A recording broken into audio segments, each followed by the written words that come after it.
I'm Charlotte and this is my project proposal. So the plan for my project is to create a website which is aimed at parents. The website will consist of blog posts, and the blog posts will be of different activities that parents can do at home with their children. A blog is a weblog or an online diary of posts. The blogs will contain a variety of activities, from arts and crafts, seasonal activities, fun food ideas and easy learning ideas for children. All the activities will be easy and simple that you can do in the comfort of your own home. The idea behind my project has adapted from my own experience within lockdown. I have a 4-year-old daughter, and during lockdown we got very creative and shared our creations on social media. I got a huge response from family and friends, which encouraged the idea for this project. As more places have implemented tougher restrictions and another lockdown approaching, having a platform that parents can go to find activities to help keep the children entertained could be very beneficial. Significant learning is rooted by our own needs and interests.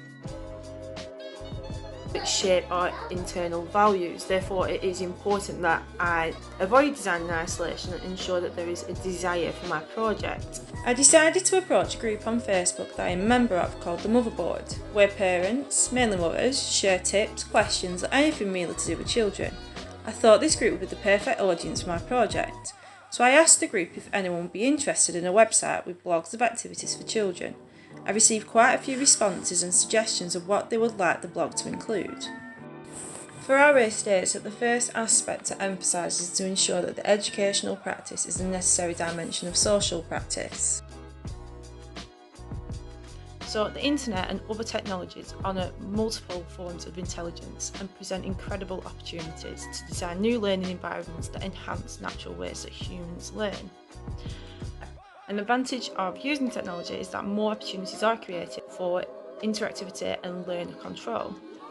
So the technology platform that I've decided to use is a website called Wix. Wix describes themselves as a leading cloud-based development platform with millions of users worldwide who make it easy for everyone to create a beautiful professional web presence. So the cost of using Wix is free, with the option to upgrade for extra features. By using Wix, other individuals have the option to provide feedback on the posts, and a member chat discussion, and the option to post their own blogs and creations. Technology can help us share, communicate and collaborate. Nevertheless, there are also some risks associated with it. One of the risks is being the digital divide. Cullen describes the digital divide as the gap between those who have access to technology and the knowledge to use it compared to those without the access and skills. However, as my audience is already an internet-based community, the risk of the digital divide should be eliminated. Yang describes blogs as using a simple interface that is easy for any user to construct. Another risk associated with technology is trolls. So online trolling is the practice of behaving in a deceptive, disruptive and destructive manner in social setting on the internet. So on Wix, every person who wishes to comment has to sign up to be a member, and I, as the administrator, has to authorise each member in order for them to be able to post a blog themselves. Therefore, using Wix can provide myself with the possibility to eliminate any potential trolls to the web. The blog will feature a variety of videos, pictures and also written instructions. I feel by using a variety of delivery methods, it will cater to the needs of the audience.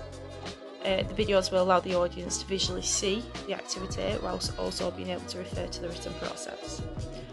The variation of the pictures and words is often referred to as the cognitive multimedia learning theory, which was created by Richard Mayer, who believes that multimedia favours the way in which the human brain learns.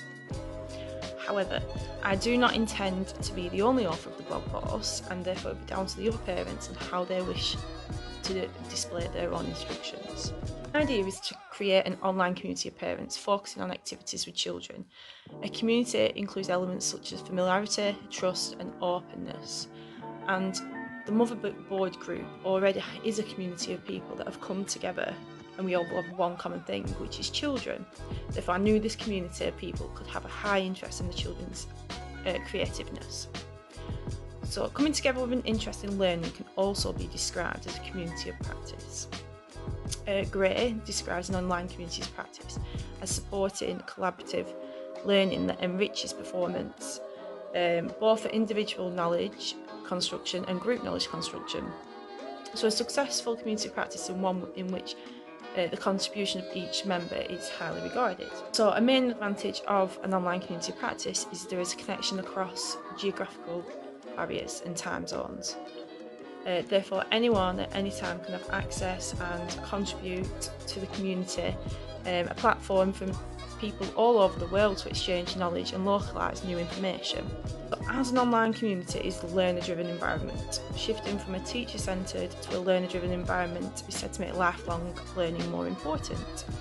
As a learner-centred environment, the learners can learn at their own pace as well. Assessment type will be a self-assessment by the parents themselves and how well they have completed the activities. However, feedback and comments will be encouraged by the parents on how they found the activities. Therefore, it could also be said it's peer assessed as well. So Yang describes a community of practice as allowing individual members to determine the goals and community procedures, which allows for continuous change and self-development. So learning together creates a shared mind that combines different perspectives and alternative ways. So when parents and children are at home and they're bored and they have nothing to do, I want them to think of this website and find an activity on the website that they can do to entertain themselves. So whatever the season and whatever the weather, there will be an activity on this website that parents can find to do with their child.